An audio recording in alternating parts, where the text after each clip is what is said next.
இப்போ இன்ஸ்டியூஷன் தான் பை சைடில் இருக்கணும். ஆனால் எல்லாரும் எங்கே இருக்காங்க? பை சைடில் இருக்காங்க. அப்போ எல்லாரும் என்ன பண்ணணும்னா செல் பண்ண வைக்கணும். இந்த சினாரியோவில் பார்த்தீங்கன்னா மார்க்கெட் வந்து 100 ரூபாயில் இருக்குது, 99 வருது. நீங்கள் 90 ருபீஸில் ஸ்டாப் லாஸ் வச்சுருக்கீங்கன்னு வச்சுக்கோங்களேன், 99 வருது. நீங்கள் வந்து செல் பண்ணிடுவீங்களா? கிடையாது. ஏன்னா உங்கள் ஸ்டாப் லாஸ் எங்கே இருக்குது?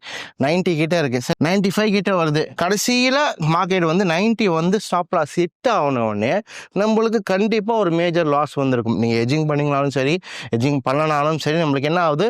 லாஸ் வருது. அதை காட்டிலும் நம்ம என்ன யோசிக்கிறோம்னா, மார்க்கெட் இவ்வளோ தூரம் வந்திருக்கு, அப்போ ட்ரெண்டு மாறிடுச்சு, அப்போ என்ன பண்ணு, மேலே பை பண்ணவங்க எல்லாரும் என்ன பண்ணிடுறாங்க? செல் சைடு போயிடுறாங்க. இதுதான் நார்மலாக மார்க்கெட்டில் நடக்குது. சரி, இந்த இடத்துல செல் சைட் போனால் கூட சில பேர் என்ன பண்ணுவாங்கன்னா 90ல் ஸ்டாப் லாஸ் வச்சுருப்பாங்க, ஆனால் 90 வந்திருக்கும், ஆனால் அதை க்ளோஸ் பண்ணுவாங்களாம் கிடையாது. ஸ்டாப் லாஸ் இங்கே வச்சது கொஞ்சம் இறக்கலாமே, 90ல் வேணாம் ஒரு 88ல் வச்சுக்கலாமே அப்படின்னு நம்ம சொல்லுவாங்க. அது வந்து அப்படியே 89 கிட்ட வந்துடும். ஐயோ 88 வேணாம், 85 வச்சுக்கலாமே, ஐயோ 85 வேணாம், 80ல் வச்சுக்கலாமே. கடைசியில் அப்படியே கொஞ்சம் கொஞ்சமாக மாற்றி கடைசியில் 80ல் வந்து என்ன ஆகுது? ஸ்டாப் லாஸ் ஹிட் ஆகுது. இப்போ உங்கள் மென்டாலிட்டி எப்படி இருக்குன்னா, இவ்வளோ தூரம் மார்க்கெட் கீழே வந்திருக்கு, அப்போ ட்ரெண்டு மாறிடுச்சு.